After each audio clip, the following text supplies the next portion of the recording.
welcome back. Well, here on Pure Nebraska, we like to take time to put the Alliance for the Future of Agriculture, or AFAN, in the spotlight. AFAN is very interested in the expansion of livestock in Nebraska. Today, AFAN is helping us connect with a livestock expert who has a word of an event that highlights the importance of composting.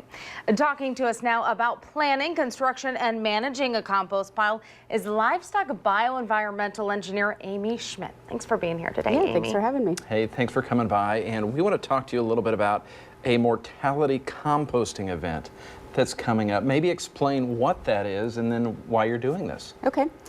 So when livestock producers experience the loss of livestock, either due to just natural losses in the feedlot or in a production system, or due to some catastrophic event, whether it's weather related or with PEDV in pigs or the avian influenza in poultry, they need a way to dispose of those dead animals.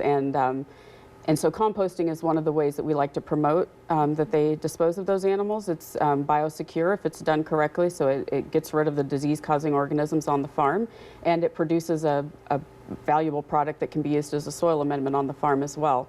So the event that we're going to be hosting at the Agricultural Research and Development Center up near Meade on December 15th is focused on bringing together experts that can talk to producers and others who support the livestock industry about how to compost, how do you pick the correct site for it, how do you build and operate that pile, what are the biosecurity concerns, and how do you ensure that you are controlling disease on the farm when those animals are disposed of that way. Mm-hmm. You touched on who you'd be bringing together. Who exactly will be speaking at the event? So I'll be speaking at it, and then we'll have people from the NRCS, the Natural Resources Conservation Service, the Nebraska Department of Environmental Quality will have some folks there, as well the Department of Ag, since those are the two organizations that kind of regulate the composting and regulate the use of the compost material once it's finished. And then the individual on site at the farm up there who actually manages that pile on a day-to-day basis will be there to talk to producers kind of about what he's experienced and you know, issues he's run into and how he's solved those. So then we'll also go out and we'll look at the compost site and talk to producers about how to place an animal in the pile, how to monitor temperature and turn the pile when it's ready to be turned. And so it'll be a full day of activities surrounding that topic. It's really interesting. I never really thought about, you know, after a catastrophic event with livestock, you know, they die, you know, what happens to the animals? And this is a unique thing. But how unique is it? Has this been going on in Nebraska for a while? I mean, it's something that people do for people who don't do something like this every day. Sure, yeah.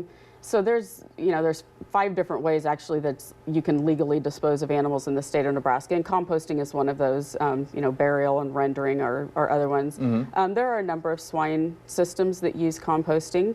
The state statute used to limit the size of animals that could be composted to 300-pound animals. Then they raised it to 600, and then a couple years ago that limitation was removed from the state statute. So now beef cattle producers, dairy producers, even people with horses can now compost their dead animals. And you know, states around the Midwest, that's all over the country really, that's a very popular way to dispose of animals. And producers obviously never like to lose animals, but it happens. And so they need to have a way to dispose of them in a way that doesn't spread disease, and composting is a great way to do that. And producers, again, can learn more at this event, which is when, again? It's December 15th. It'll start at 10 o'clock in the morning.